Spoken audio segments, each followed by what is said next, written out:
जो हम हर दिन श्रवण कर रहे हैं। कथा क्यों सुनी जाती है? कहा गया है कि राम कथा अवश्य सुननी चाहिए और भागवत कथा जीवन में एक बार जरूर सुननी चाहिए। राम कथा हमें क्या सिखाती है?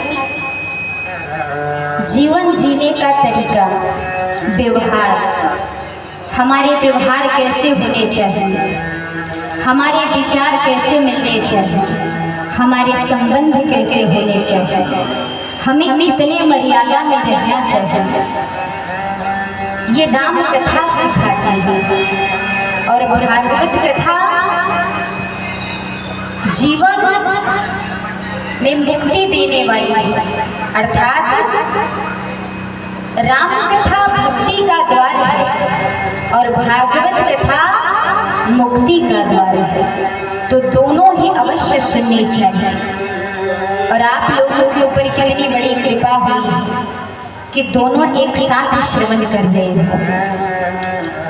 अगर कोई अपने गांव में भागवत करवाता है तो सिर्फ भागवत ही सुनने का सौभाग्य प्राप्त होता है, लेकिन आप भागवत नहीं, आप क्या श्रवण कर रहे हो? आपके गांव में क्या हो रहा है? रुद्र चर्चा महायज्ञ, भगवान शिव की कथा चल रही है। कहते हैं कि जो राम की कथा को श्रवण करता है तो शिव की कथा अवश्य सुननी चाहिए, क्योंकि राम और शिव एक दूसरे के पूरक हैं। राम की कथा सुनते हुए तो शिव प्रसन्न होते हैं, शिव की कथा श्रवण करते हुए तो राम प्रसन्न होते हैं। कलयुग में भगवान को लोग बांट लिए हैं। कोई कृष्ण को पूजता है, कोई राम को पूजता है, कोई शिव को पूजता है, कोई हनुमान जी को पूजता है। मैं ये नहीं कहती कि आप भगवान का पूजन मत करिए, लेकिन हाँ, एक भगवान आपके हृदय में होने चाहिए, बाकी सबका पूजन पाठ आप करिए। क्यों? क्योंकि इसका एक कारण है। आप कोई चीज भगवान से मांग करते हो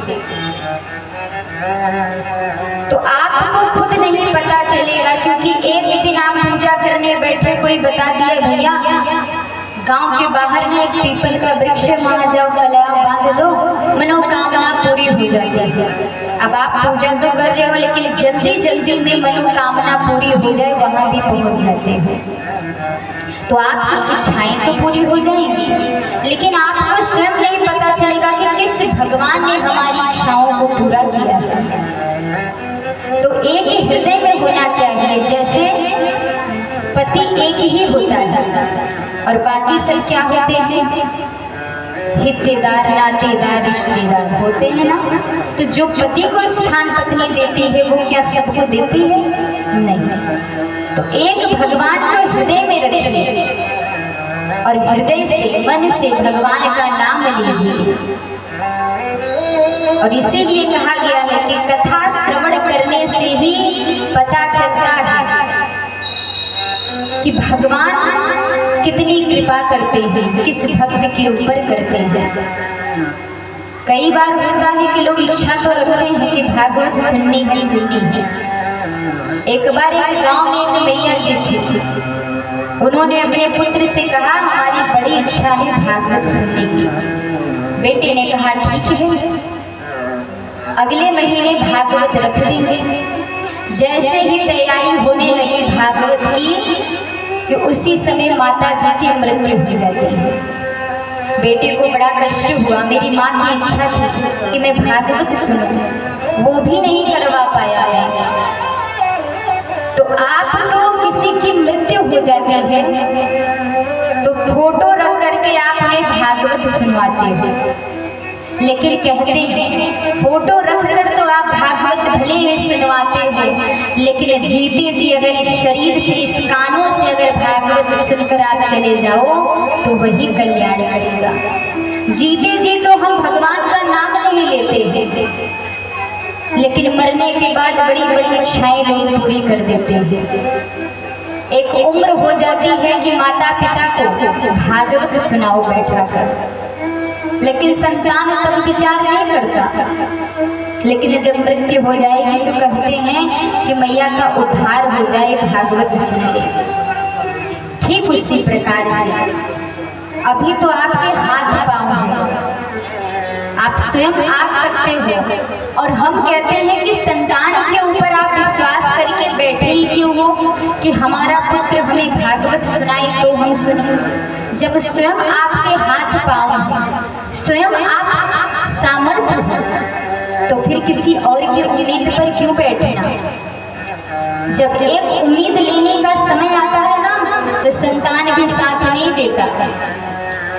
विचार करिए, आप तो आसानी से भागवत में आके बैठ गए, और जिसके पैर नहीं वो चल नहीं सकता, जिसके मुख में आवाज नहीं है, बोल नहीं सकता, वो भगवान से यही विनती करता है, प्रभु अगर आज हमारे भी पैर होते तो हम भी भागवत में जरूर जाते।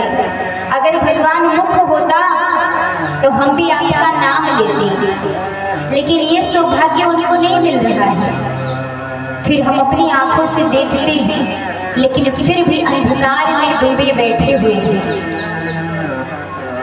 अब आपके गांव में बताइए भागवत चल रही है, लेकिन कितनी आस्था है, कुछ भी नहीं।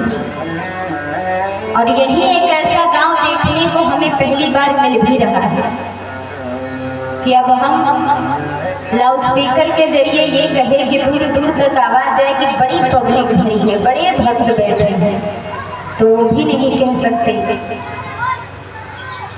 तो आस्था अगर आपके अंदर नहीं है, जिसके गांव में कथा हो और वो यहाँ तक ना पहुँच पाए, तो ये जान लीजिए वो आस्तिक नहीं नास्तिक है।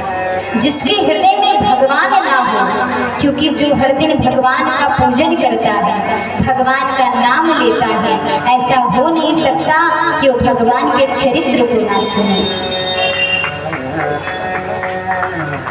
आइए कीर्तन करते हुए कथा में प्रवेश करेंगे। प्रभु प्रेम बनाए रखना चरणों